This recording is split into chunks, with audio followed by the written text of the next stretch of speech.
وما كل وليك الحجة ابن الحسن صلواتك عليه وعلى آبائه في هذه الساعة وفي كل ساعة وليا وحافظا وقائدا وناصرا ودليلا وعينا حتى تسكنه أرضك طوعا وتمتعه فيها طويلا يا رب محمد وآل محمد اللهم صل على محمد وآل محمد اعوذ باللہ من الشیطان الرجیم بسم اللہ الرحمن الرحیم الحمد للہ الاول والآخر الباطن والظاہر وللعافین غافر وللمذنبین ساتر والصلاة والسلام على مصباح الدجى وعلم الهدى الرسول المسدد المصطفى الأمجد المحمود الأحمد أبي القاسم محمد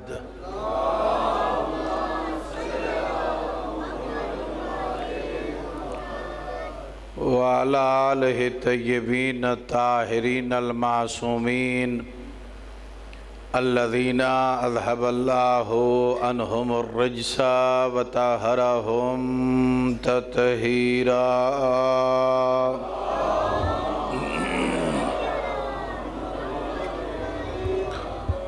ورحمة الله على عشيتهم ومحبيهم ومواليهم وَلَعْنَةُ اللَّهِ عَلَىٰ أَعْدَائِهِمْ وَمُنْكِرِ فَضَائِلِهِمْ وَغَاصِبِ حُقُوقِهِمْ أَجْمَعِينَ أَمَّا بَعْدُ فَقَدْ قَالَ اللَّهُ عَزَّ وَجَلَّ فِي مُحْكَمِ كِتَابِهِ الْمُبِينِ وَهُوَ أَصْدَقُ الْقَائِلِينَ بسم الله الرحمن الرحيم انما وليكم الله ورسوله والذين آمنوا الذين يقيمون الصلاة ويؤتون الزكاة وهم راكعون صلوات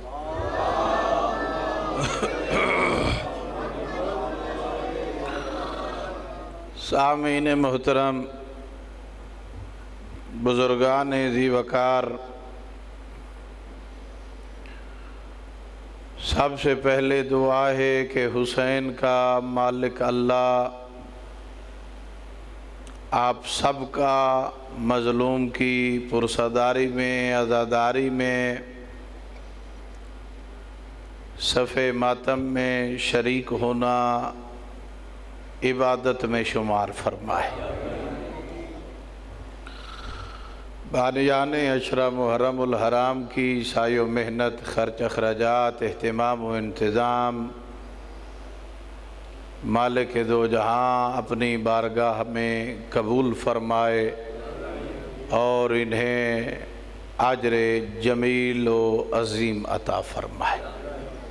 جہاں جہاں پر بھی مظلوم کربلا کی عزاداری ہو رہی ہے، لم یزل ولا یزال خالق سب مومنین و مومنات کی خود آپ حفاظت فرمائے۔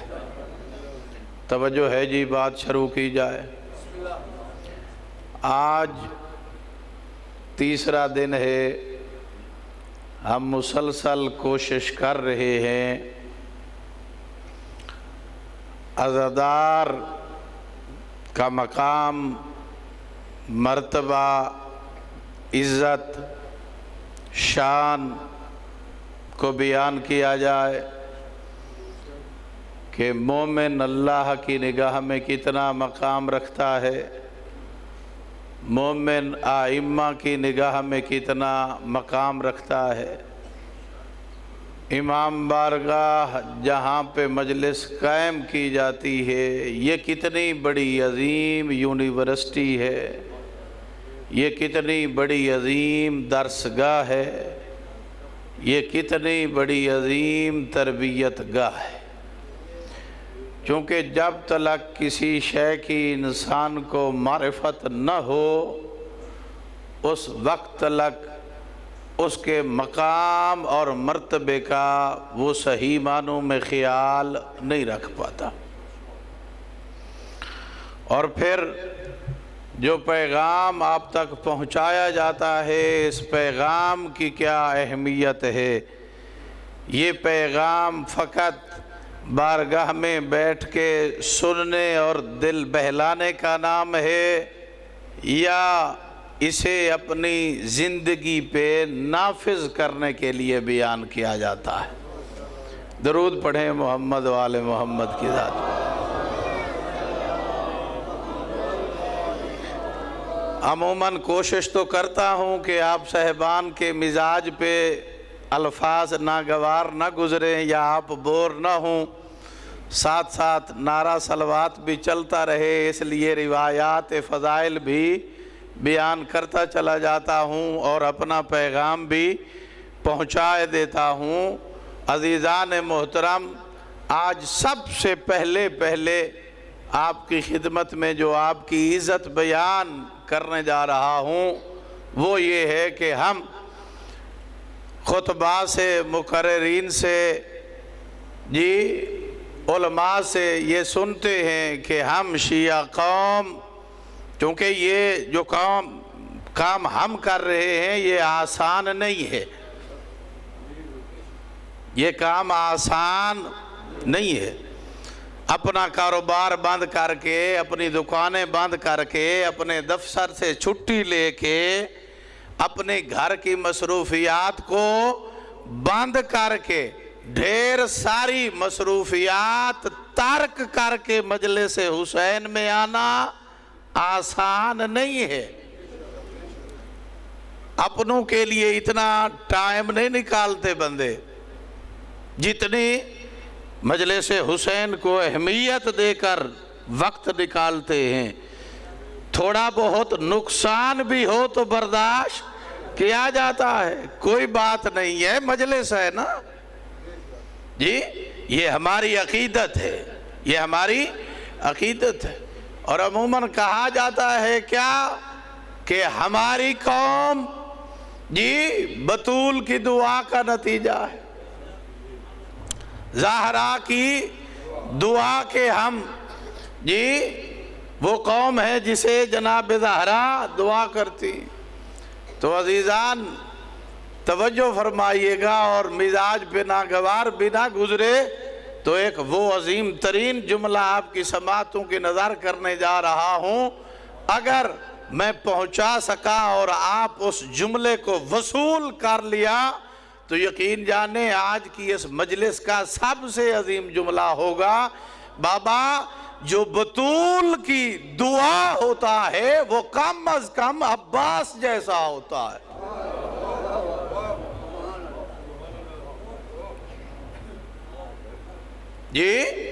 ہاں، تربیت میں، وفاداری میں، اخلاق میں، شجاعت میں، تقوی میں، پرہیزگاری میں اور دین کی فقاہت میں اتنی بلند کہ حسین جیسا امام بر وقت حالات کو دیکھتے ہوئے بلاتے ہیں، آخر عباس شاورنی، بھائی عباس میں تو اس سے مشورہ لینا چاہتا ہوں۔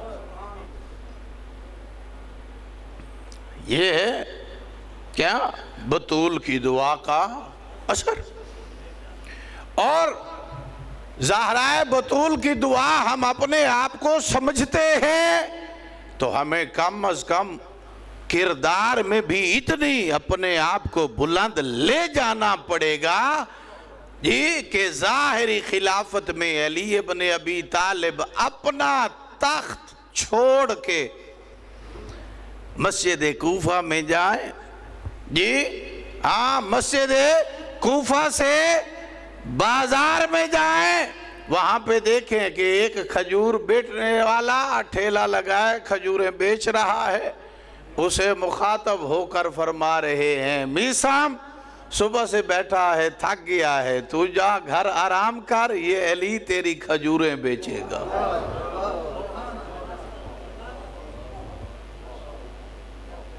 یہ حقیقت ہے، یہ حقیقت ہے۔ امام وقت، حجت خدا، ظاہری حکومت، خلیفۃ المسلمین علی ابن ابی طالب۔ جب کردار میں کوئی اتنا بلند ہوتا ہے تو پھر اس کی عزت بھی اتنی بلند ہوتی ہے کہ حجت خدا ہاں اسے اتنا محبت کرتے ہیں کہ دنیا کو بتاتے ہیں جو ہمارا چاہنے والا ہو ہم اس کے ساتھ کتنی ہمدردی رکھتے ہیں۔ صلوات پڑھیں محمد والے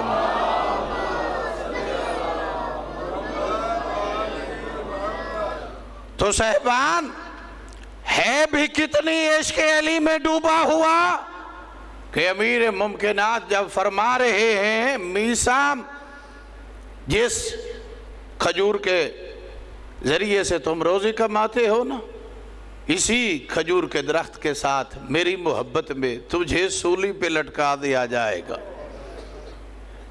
یہ سننے کے بعد میثام اسی پودے کا اتنا خیال رکھتے ہیں شاید اپنی جان کا بھی نہیں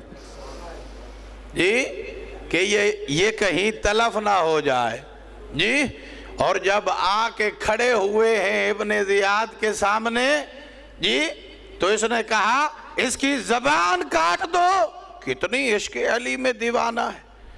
اور جب مختار کے ساتھ قید خانے میں اکٹھا ہوا ہے عبداللہ ابن عفیف نے اسے کہا ہے کہ میثم اتنا علی کا ذکر کرتے ہو، اتنا علی کی باتیں کرتے ہو، اتنا علی علی کرتے ہو، لوگ تمہیں پاگل کہتے ہیں۔ یہ لفظ سن کر میثم نے کہا ابھی تو مزہ آیا ہے نا، کم از کم علی کے عشق میں پاگل کہتے ہیں نا، ابھی لطف آیا ہے تو سے سن کر کے کوفہ کے لوگ مجھے پاگل کہتے ہیں، ابھی تو مجھے لطف آیا ہے، چلے تھوڑا بہتا تو عشق ثابت ہوا نا۔ ہاں تو عزیزان جب ہم اپنے آپ کو صاحب ایمان مومن کہتے ہیں تو ہمیں کردار میں بھی اتنی آگے جانا چاہیے، گفتار میں بھی اتنی آگے جانا چاہیے، اور اپنے کریکٹر کے لحاظ سے بھی اتنی بلند ہونا چاہیے کہ اصحاب کے مجمع میں سردار انبیاء اپنے اصحاب سے مخاطب ہو کر فرما رہے ہیں میرے صحابہ اگر کسی نے اس دور میں اپنے اس دور میں وقت کے عیسیٰ کو دیکھنا ہے تو وہ میرے ابو ذر کو دیکھ لے۔ یہ کمال تھا نا، یہ کمال تھا کردار سازی کا۔ اب دیکھیں کہ اس زمانے کی تکالیف کو برداشت کرنا فقط ابو ذر کا کام نہیں تھا، انہوں نے مصائب برداشت کیے ہیں نا، تکلیفیں برداشت کی ہیں نا۔ جب ابو ذر غفاری کو جلا وطن کیا جا رہا تھا اور ساتھ میں ایک 4 سالہ بیٹی اور بیوی جلا وطن کیا جا رہا ہے اور اعلان ہو گیا ہے خبردار ابو ذر کو الوداع کرنے کوئی نہیں جا سکتا۔ اسی اثناء میں علی ابن ابی طالب جناب عمار یاسر کو بلاتے ہیں، عمار آؤ ابو ذر کو الوداع کرنے کے لیے جانا ہے۔ امیر ممکنات الوداع کرنے کے لیے ابو ذر کو آئے تو راستے میں ایک نے کہا کہ آپ کو پتہ نہیں کہ اعلان ہوا ہے؟ امیر ممکنات نے ایسا تازیانہ مارا کہ گھوڑے سے گر پڑا، کہا تو کون ہوتا ہے جو ابو ذر سے ملنے کے لیے مجھے روک سکتا ہے؟ ابو ذر کے پاس ہے اور ایک جملہ کہا جناب امیر نے، فرمایا ابو ذر ابھی بھی خندق و خیبر کو فتح کرنے والی تلوار میری نجاب میں ہے، اگر تو چاہے ابھی بھی خندق و خیبر کو فتح کرنے والی تلوار میری نیام میں ہے، اگر تو چاہے تو میں تجھے مدینے میں سکون کے ساتھ امن کے ساتھ رہا سکتا ہوں۔ کیا کہا؟ یہ دیکھیں ایمان کتنی بلند ہے۔ امیر ممکنات کی طرف دیکھ کر ابو ذر عرض کر رہے ہیں، مالک جی میرے مولا، یہ تو ایک ابو ذر ہے نا، اور یہ میری ایک 4 سالہ بیٹی ہے، میری جان اور میری بیٹی کی ہزاروں جانیں ہوں تو تیرے عشق میں قربان کر دوں۔ یہ کوئی آسان مرحلہ نہیں ہے۔ اور پھر رہ کہاں رہے ہیں؟ ربضہ کا تھل، یہاں پہ دور دور تک پانی نظر نہیں آتا، یہاں پہ کوئی سبزہ نہیں ہے، اور پھر یہ بھی پابندی ہے کہ مدینے نہیں آنا، یہ بھی پابندی ہے کہ مدینے نہیں آنا۔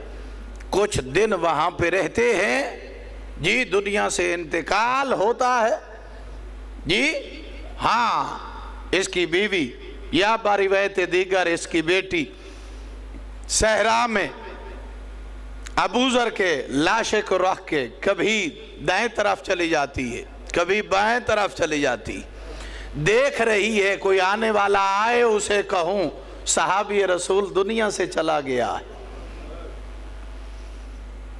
کون آئے؟ عبداللہ ابن مسعود، مالک اشتر، جندب ابن ازدی۔ جب یہ آئے تو انہوں نے پوچھا تم کون ہو اور اس صحرا میں تنہا کیا کر رہی ہو؟ کہا تمہیں پتہ ہے کہ نہیں میں ابو ذر کی بیٹی ہوں جی، ہاں میرا بابا ربضہ کے اس تھل میں دنیا سے انتقال کر گیا۔ کیا کہا جناب مالک نے؟ کہا ابو ذر واقعاً تم نے مقام ولایت کو سمجھا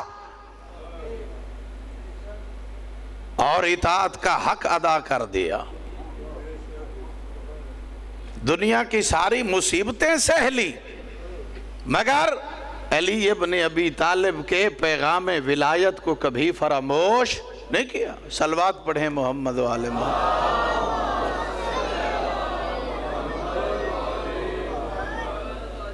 توجہ فرمائی، یہ مومن ہے، اور اس مقام پر پہنچنے کے لیے ایک مسلسل کردار کی ضرورت ہے، تاکہ پے در پے سیڑھیاں طے کر کے انسان اس مقام پر پہنچے کہ 1 2 3 صحابی نہیں ہیں، ڈھیر سارے اصحاب موجود ہیں، ان کے باوجود پیغمبر بس اس صحابی کو فرما رہے ہیں السلمان منا اہل البیت، کہ سلیمان ہم اہل بیت میں سے ہے۔ اتنا بڑا تمغہ عطا فرمایا۔ ایک دن حضرت سلیمان حجرہ پیغمبر سے باہر نکل کے گلی میں جا رہے تھے، کچھ اور صاحبان رسول کو ملنے آ رہے تھے، انہوں نے پوچھا سلیمان سے، سلیمان بتاؤ حجرے میں کون کون بیٹھا ہے؟ ہم بھی رسول سے ملنے جا رہے ہیں، توجہ چاہتا ہوں، توجہ میری طرف رکھیے گا، ہم بھی رسول سے ملنے جا رہے ہیں۔ کہا مجھے نہیں پتا کہ کون بیٹھا ہے، حجرے میں کون کون ہے مجھے نہیں پتا۔ یہ صاحبان چلتے ہوئے جب رسول کے حجرے میں پہنچے، دیکھا مصطفیٰ ہے یا مرتضیٰ ہے، انہوں نے گلہ کیا پیغمبر سے، یا رسول اللہ جسے آپ منا اہل البیت فرماتے ہیں، ہم نے ابھی اسے پوچھا ہے کہ حجرے میں کون ہے، اس نے کہا مجھے نہیں پتا۔ پیغمبر نے فرمایا بلاؤ سلیمان کو، تمہیں پوچھ کے دیتا ہوں اس نے ایسا کیوں کہا۔ حضرت سلیمان آئے، پیغمبر نے فرمایا کہ انہوں نے آپ سے پوچھا تھا حجرے میں کون ہے، آپ نے جواب دیا میں نہیں جانتا کہ کون بیٹھے ہیں، ایسا کیوں کیا؟ کہا یا رسول اللہ میری جان میرا ماں باپ آپ پہ قربان جائے، آپ سے ہی تو سنا تھا کہ مجھے مصطفیٰ کو یا اللہ جانتا ہے یا علی جانتا ہے، اور مرتضیٰ کو یا میں جانتا ہوں یا اللہ جانتا ہے۔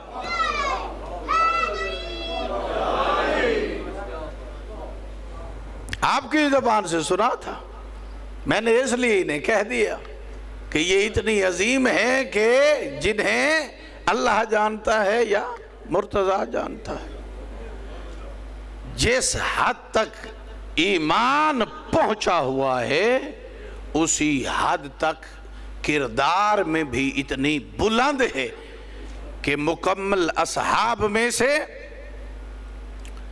ایک عظیم ترین جملہ آپ کی سماعتوں کی نظر کرنے جا رہا ہوں، کردار کے لحاظ سے اتنا بلند ہے، منصب کے لحاظ سے اتنا بلند ہے کہ میدان مباہلہ میں اگر کوئی تھوڑی بہت ڈیوٹی پیغمبر نے لی ہے تو وہ بس سلیمان سے لی ہے۔ کون سی ڈیوٹی لی ہے؟ جب اپنے اہل بیت محمد کو تیار کر چکے تو سلیمان کو کہا سلیمان جہاں پہ مباہلہ ہونا ہے وہاں پہ کھجور کے درخت لگے ہوئے، جاؤ ان کی ٹہنیوں کو آپس میں باندھ دو، ان کے اوپر چادر ڈال کے ہمارے لیے سائے کا انتظام کرو۔ حضرت سلیمان گئے جی، بوڑھے ہونے کے باوجود کھجور کی ٹہنیوں کو آپس میں باندھ رہے، اوپر اپنی عبا ڈالی، اور روایات میں یہ دو لفظ ہیں اور یقین کریں دونوں میں سے ہر لفظ بڑا قیمتی ہے۔ کھجوروں کو باندھ کے سایہ بنا کے نیچے اترے تو جہاں پر اہل بیت نے بیٹھنا تھا اپنے امامے کے ساتھ وہ جگہ صاف کر رہے ہیں۔ کیوں؟ کیونکہ یہاں پہ آ کے خاتم المرسلین نے بیٹھنا ہے، اور جب احمد مختار آ کے وہاں پہ بیٹھے ہیں تو کیا کہا؟ فرمایا سلیمان کیونکہ اللہ نے حکم ان کا دیا ہے کہ جو اس مت کے عہدے پر فائز ہیں، جی ہاں، چونکہ اللہ نے حکم ان کا دیا ہے کہ جو اس مت کے عہدے پر فائز ہیں، جو میرے اہل بیت ہیں، اور اہل بیت بھی وہ کہ جن کے لیے آیت تطہیر نازل ہوئی ہے۔ صلوات پڑھیں محمد والے محمد کی نام۔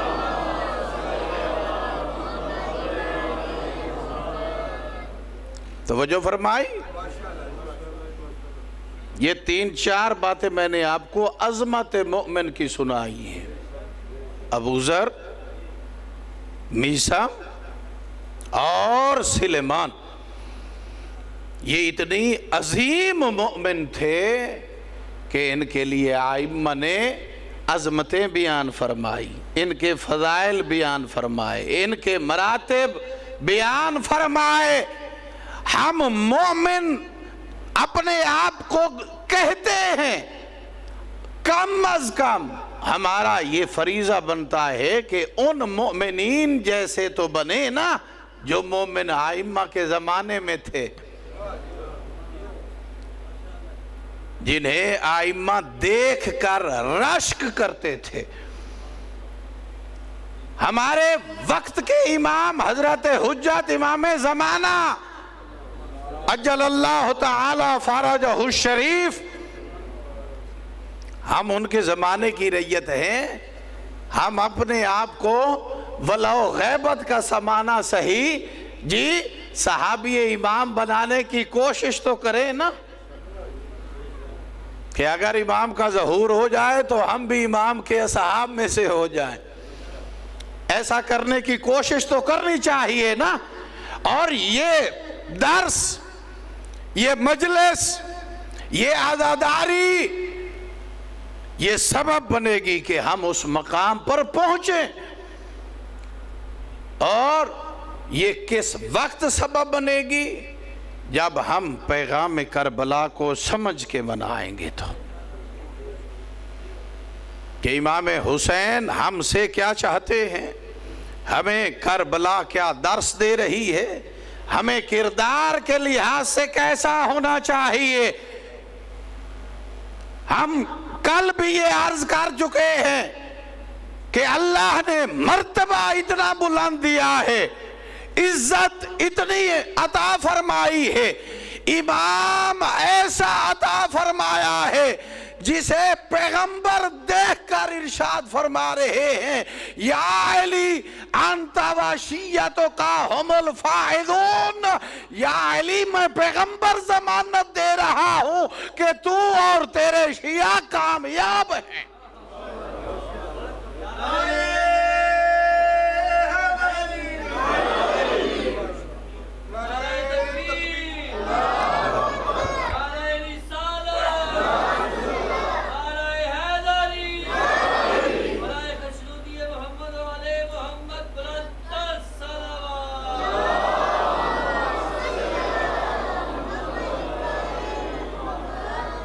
جی وہ امیر المومنین جس کے اتنے القاب رسول اللہ نے بیان فرمائے، جب پوچھا صراط مستقیم کون ہے، کہا علی ابن ابی طالب۔ جب سوال ہوا کہ حروف مقطعات کا کیا مطلب ہے، کہا صراط علی حق نمسک۔ قرآن مجید میں 28 یا 29 صورتوں کے ساتھ حروف مقطعات آئے ہیں، جیسے الف لام میم ہے، جیسے الف لام میم صاد ہے، جیسے والنون ہے، جیسے کاف ہا یا عین صاد ہے۔ حروف مقطعات سے کیا مراد ہے، کہا صراط علی۔ یہ حروف مقطعات کا مطلب ہے علی کا راستہ۔ ہاں، اور کیا عظمت بیان فرماتے ہوئے فرما رہے ہیں، کتنی مقام ہے، کتنی منزلت ہے، فرما رہے ہیں کہ اے علی انت وانا من نور واحد۔ علی آپ اور میں ایک ہی تو نور سے ہیں نا، اور اسی کے لیے بہت بڑی تفاسیر میں ایک حدیث موجود ہے۔ یقین جانیے جب اس قسم کی احادیث کو ہم پڑھتے ہیں تو رونگٹے کھڑے ہو جاتے ہیں کہ کیا منزلت ہے، کیا مقام ہے۔ حضرت ابراہیم مسلسل امتحان دیتے رہے، امتحانات سے گزرتے رہے۔ جی ہاں، ایک دن کیا دیکھا ابراہیم نے، رات کا منظر، آسمان میں کچھ ستارے۔ جی اللہ رب العزت سے پوچھ رہے ہیں، مالک یہ کیا منظر مجھے دکھایا جا رہا ہے؟ فرمایا غور سے دیکھو، ایک نور محمد ہے اور ایک نور علی ہے۔ جی ایک نور فاطمہ ہے اور ایک نور حسن ہے اور ایک نور حسین ہے۔ یہ پانچ تن پاک کا نور ہے جو تجھے دکھایا جا رہا ہے، وہ بھی آسمان کی بلندیوں میں سے۔ اور پھر جب کچھ اور ستاروں کو دیکھا، کہا اے رب ذوالجلال یہ کیا ہے؟ کہا یہ حسین کے نسب سے وہ ائمہ ہے جنہوں نے ہمارے دین کی حفاظت کرنی ہے اور ہمارے دین کا قیام کرنا ہے۔ پھر دیکھا کچھ اور چھوٹے چھوٹے ستاروں کو، کہا یہ کون سے ستارے ہیں؟ کہا یہ علی ابن ابی طالب کے شیعہ ہیں۔ ابراہیم جیسا خلیل اللہ نبی اللہ سے دعا فرما رہا ہے، اللہم اجعلنی من شیعت علی ابن ابی طالب۔ اے اللہ یہ ابراہیم تیرا خلیل ہونے کے ساتھ ساتھ یہ دعا کر رہا ہے کہ مجھے بھی علی کے شیعوں میں سے قرار دے۔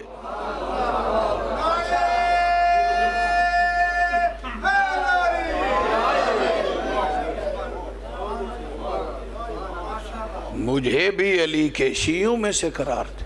اور جب یہی سوال حضرت امام جعفر صادق علیہ السلام سے ہو رہا ہے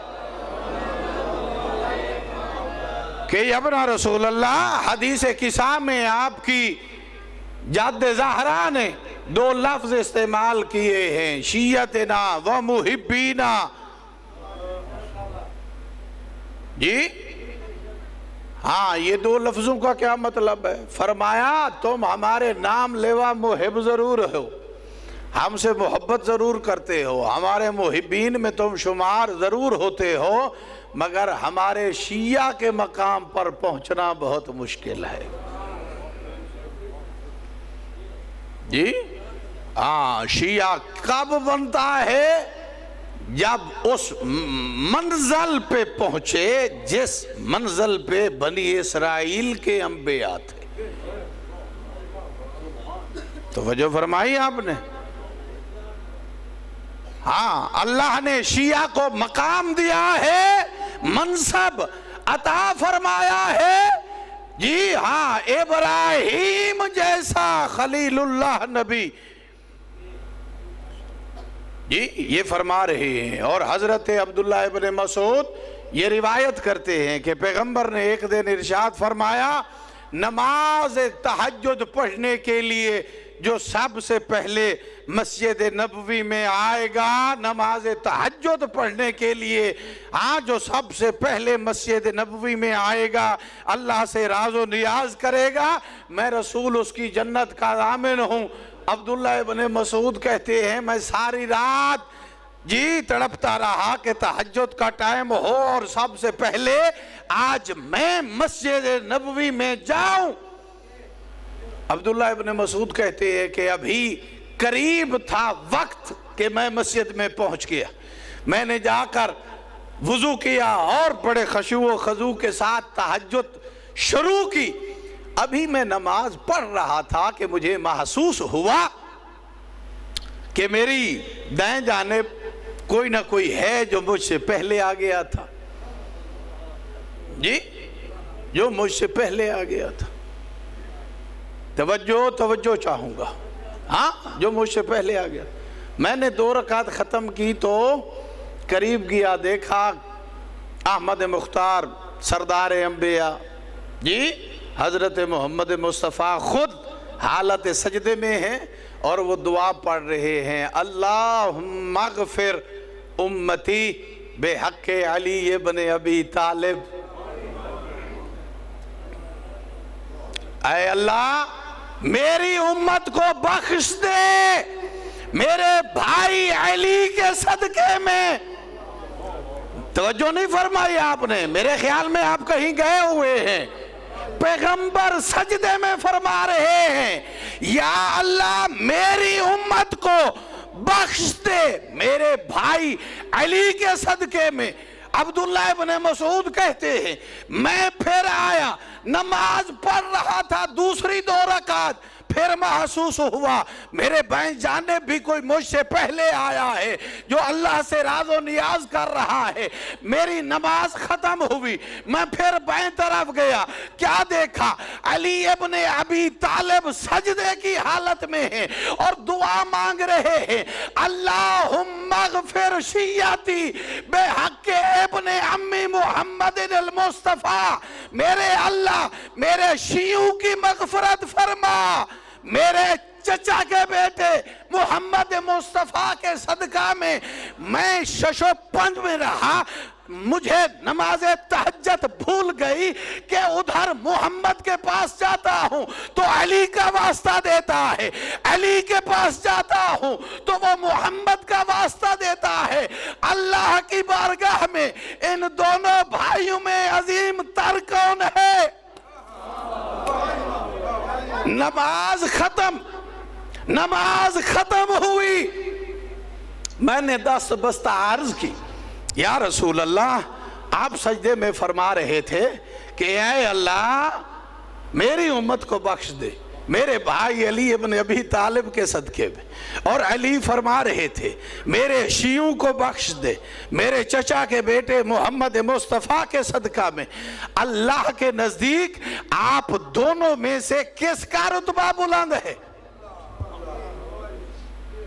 تو پیغمبر نے اس مقام پر ارشاد فرمایا کہ اے عبداللہ ابن مسعود، اللہ نے ہم دونوں کو ایک نور سے خلق فرمایا اور حکم دیا جب بھی دعا مانگو تو محمد علی کا واسطہ، علی محمد کا واسطہ۔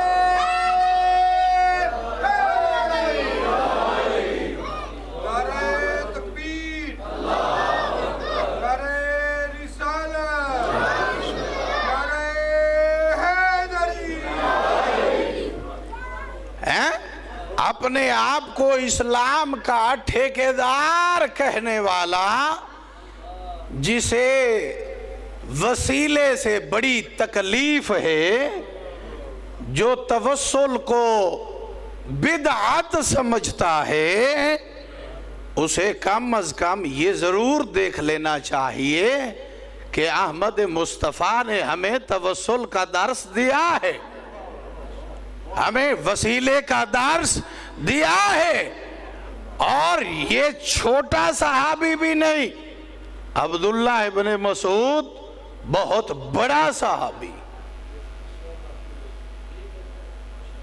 درود پڑھیں محمد والے محمد کی ذات۔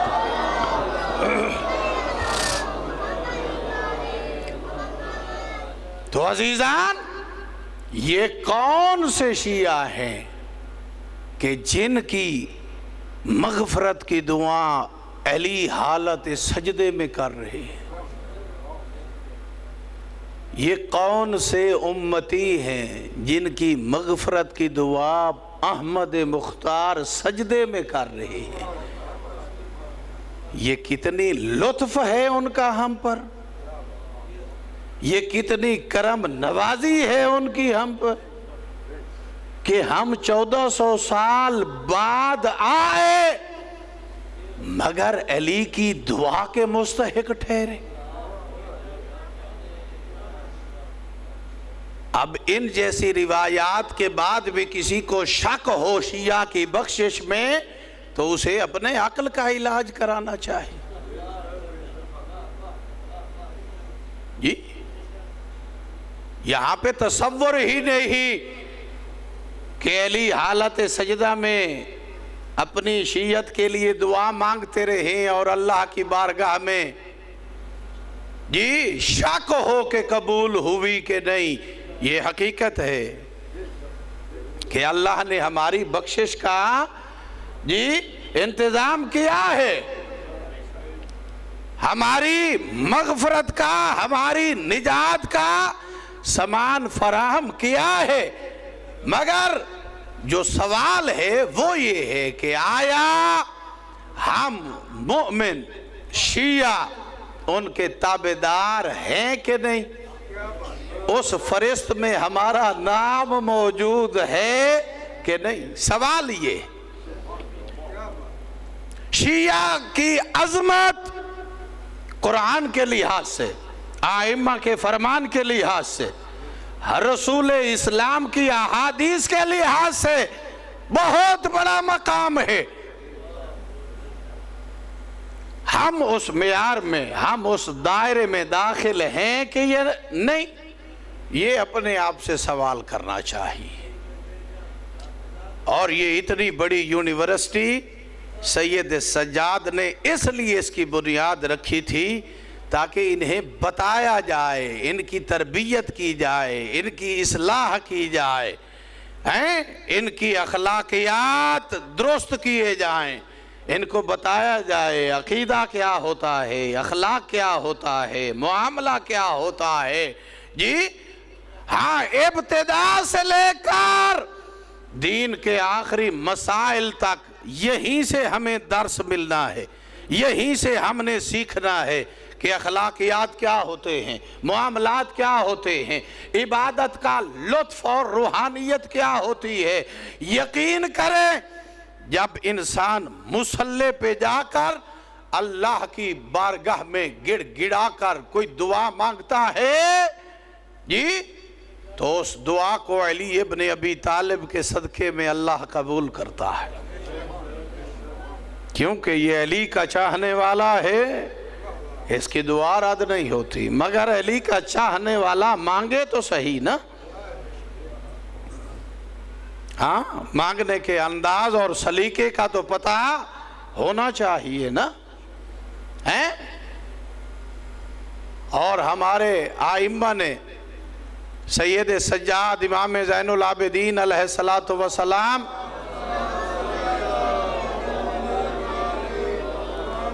ایک مکمل سلیقہ دے رہے ہیں مانگنے کا، جسے صحیفہ کاملہ کہتے، کہ ہمیں اللہ سے مانگنا کیسے۔ اور اس انداز میں یہ کتاب ہمارے تک پہنچی ہے۔ ابھی کی بات ہے کہ ہمارے علامہ شرف الدین موسوی نے جب مصر کے بہت بڑے مفتی جمال قطب کو صحیفہ کاملہ بھیجا بطور گفٹ اور تحفے کے، انہوں نے اس کتاب کو پڑھا جی، تو ان کا ایک جملہ تھا کہ یہ کتاب جی زبور آل محمد ہے، یہ کتاب زبور آل محمد ہے۔ ایک زبور کتاب جو حضرت داؤد پر اللہ نے بھیجی، اور صحیفہ کاملہ کو اہل سنت مصر کے پروفیسر مفتی اعظم کہہ رہے ہیں کہ یہ زبور آل محمد ہے، کہ جس انداز میں امام نے دعائیں تعلیم دی ہیں اور ہمیں سمجھایا ہے کہ اللہ سے راز و نیاز کیسے کرنا ہے، اور ان دعاؤں میں سے ایک فکرہ آپ کی سماعتوں تک پہنچانا چاہتا ہوں۔ مولا فرماتے ہیں الہی عاملنی بفضلک ولا تو عاملنی بعدلک یا کریم، اے اللہ بروز قیامت میرا معاملہ اپنے فضل کے ساتھ طے کرنا، اپنی عدالت کے ساتھ طے نہ کرنا۔ کیوں؟ فضل کریں تھے بخشے جاوین، میں ورگے منہ کالے ہوں، عادل کرے تا تھر تھر کمبن اونچیاں۔ توجہ فرمائی، یہ امام کے اس فرمان سے اس نے اس شعر کو بنایا ہے کہ اگر ہمارا معاملہ فضل الہی سے طے ہوا تو یقیناً نجات ہے، یقیناً بخشش ہے۔ اگر عدل الہی پہ معاملہ آیا تو یقین کریں کہ ڈھیر ساری گڑبڑ ہے، اور وہ بھی ہم شیعہ خصوصی طور پہ پھنسیں گے، جو خوش بھی ہیں اس بات پہ کہ میزان علی کے ہاتھ میں ہوگا جی۔ ہاں، علی جیسا عادل امام، علی جیسا عادل امام جی، جب میزان عدل علی کے ہاتھ میں ہوا تو یقین کریں کہ پھر بہت کم مشکل ہے، کیونکہ علی ابن ابی طالب عدل کے اس معیار پر ہیں کہ عیسائی کرسچن یہ بات لکھنے پہ مجبور ہو گیا ہے کہ علی کا قتل فقط عدالت کی وجہ سے ہو جی۔ جب انہیں کوئی ملنے کے لیے آتا ہے، جب انہیں کوئی ملنے کے لیے آتا ہے تو کیا فرماتے ہیں؟ عمار اس چراغ کو بجھاؤ، دوسرا چراغ جلاؤ۔ جو ملنے آئے ہیں وہ مسکرا کے ایک دوسرے کو دیکھ کر کہتے ہیں یہ کیا فلسفہ ہے، وہ بھی چراغ یہ بھی چراغ۔ پھر نہیں رہا جاتا تو ایک بندہ پوچھ لیتا ہے یا علی ایک چراغ بجھایا دوسرا جلایا کیا وجہ ہے؟ کیا جواب دیتے؟ کہا چونکہ میں حکومتی کام کر رہا تھا اور وہ چراغ بیت المال کے تیل سے جل رہا تھا، اور میں علی جانتا ہوں کہ تم نے مجھ سے ذاتی مفاد کی باتیں کرنی ہے، تو میں ذاتی گفتگو کے لیے حکومت کا تیل صرف نہیں کرنا چاہتا۔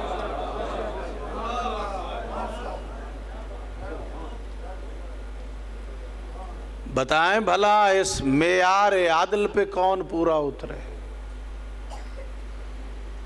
عزیزوں، جتنا بڑا مرتبہ دیا تھا اہل بیت محمد کو اللہ نے، اتنا ہی ستم کیے اس امت نے۔ آج 3 محرم الحرام ہے،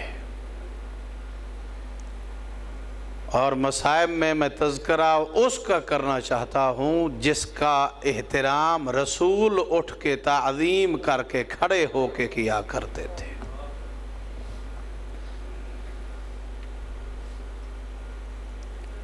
عزیزو، جس کے صدقے میں ہمیں نجات ملے گی نا جی، اسے امت نے اتنا رلایا ہے کہ رو رو کے بابا کی قبر میں کہا کرتی تھی، سبت علیہ مصائب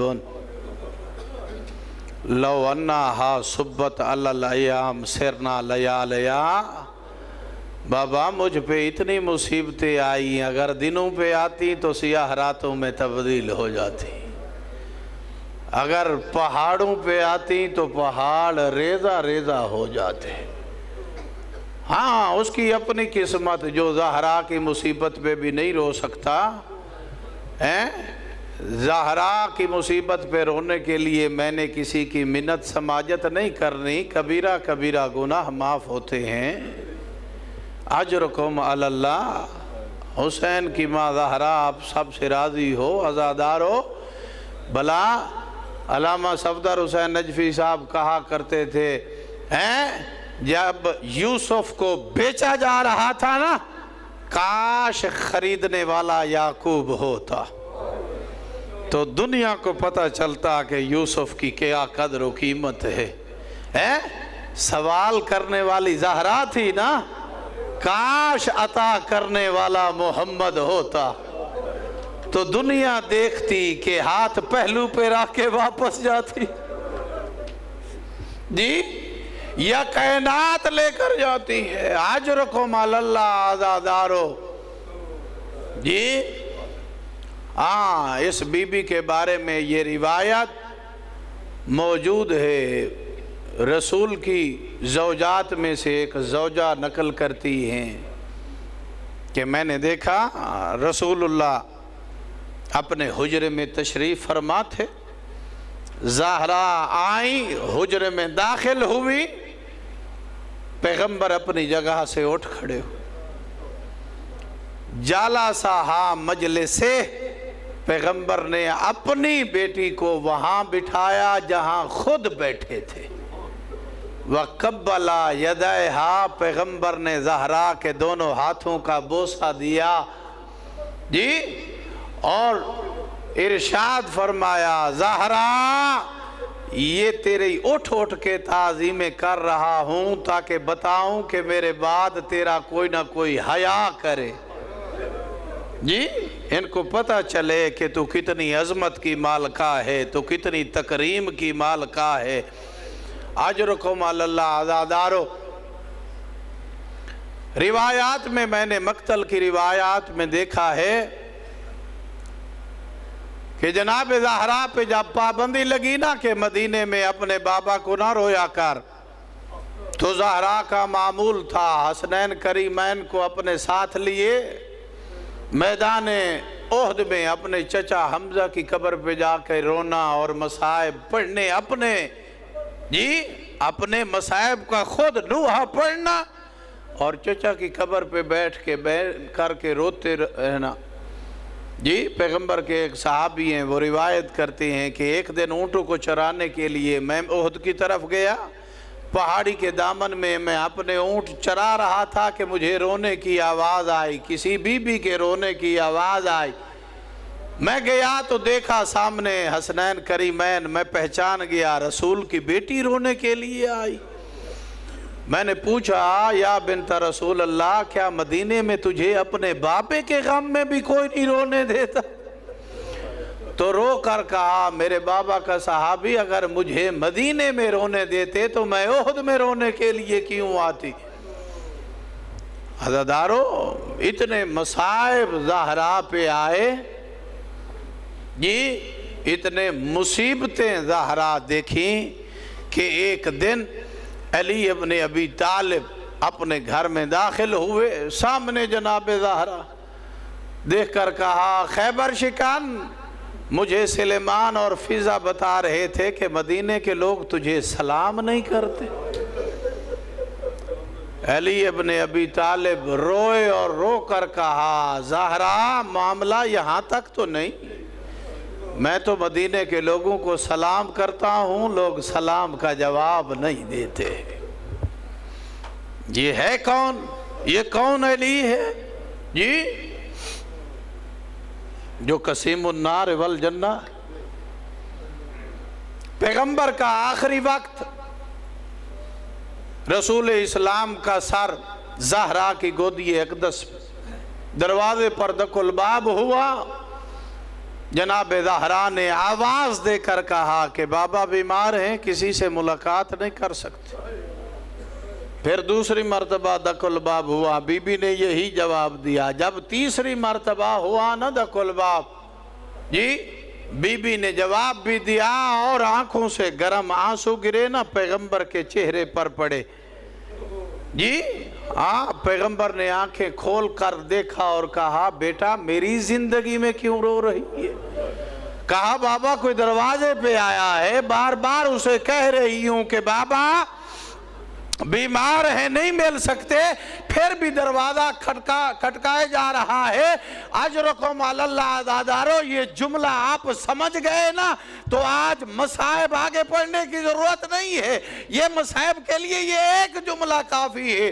پیغمبر کو اپنا مرض بھول گیا، اٹھ بیٹھے، بیٹی کے چہرے پہ جی بیٹی کے سر پہ بوسہ دے کر پیغمبر رو کے فرما رہے ہیں زہرا یہ جو دروازے پہ رک کے تجھ سے اجازت مانگ رہا ہے نا، اس نے آج تک کسی کے دروازے پہ اجازت نہیں مانگی۔ جی یہ ملک الموت ہے، یہ عزرائیل ہے، یہ آج تک کسی کے دروازے پہ نہیں رکا، یہ تیرے دروازے کا تقدس ہے کہ دروازے پہ روک کے اجازت مانگ رہا ہے۔ اور رو کر پیغمبر نے ارشاد فرمایا بیٹا یاد رکھنا جس دروازے پہ فرشتے روک کر اجازت کے بغیر اندر نہیں آتے، اسی دروازے کو آگ اور لکڑیوں کے ساتھ جلا دیا جائے گا۔ او بیٹا تو منتیں کرتی رہے گی، او بیٹا تو سماجتیں کرتی رہے گی، مگر تیرا کوئی حیا نہیں کرے گا۔ اصحاب پیغمبر یہ روایت کرتے ہیں کہ پیغمبر صبح کی نماز کے وقت دروازہ بنی ہاشم پہ آتے اور آ کر کے یہ کہا کرتے تھے السلام علیکم یا اہل بیت نبوہ، السلام علیکم یا معدن الرسالہ، انما یرید اللہ لیذہب عنکم الرجس اہل البیت ویطہرکم تطہیرا۔ پیغمبر آیات پڑھ پڑھ کے بتاتے رہے دنیا والوں یہ آیات کے قابل ہے، آگ کے قابل نہیں ہے۔ اجرکم علی اللہ عزادارو، زہرا نے اپنے ساتھ بٹھایا خیبر شکن کو، منہ پھر گیا میری پاکیزہ بی بی کا اپنے بابا کی مزار کی طرف، اور اپنے مصائب کا خود ایک زہرا نے نوحہ پڑا، رو رو کے کہہ رہی ہے یا سلطان الانبیاء قد احرق الباب فصبرتو، او نبیوں کا سلطان بابا تیرے چلے جانے کے بعد امت نے میرا دروازہ جلا دیا، میں صبر کر گئی۔ او نبیوں کا سلطان بابا تیرے چلے جانے کے بعد قد اسکتو جنینی فصبرتو، او میرا محسن شہید ہو گیا میں صبر کر گئی۔ او نبیوں کا سلطان بابا تیرے چلے جانے کے بعد قد ان کا ذرو ازلائی فصبرتو، بابا زہرا کی پسلیاں ٹوٹ گئی، زہرا صبر کر گئی۔ او نبیوں کا سلطان بابا تیرے چلے جانے کے بعد زہرا کو تازی آنے لگتے رہے، زہرا صبر کر گئی۔ اور نبیوں کا سلطان بابا تیرے چلے جانے کے بعد علی کے گلے میں رسی ڈالی گئی، اور علی کی بے حرمتی ہوئی، زہرا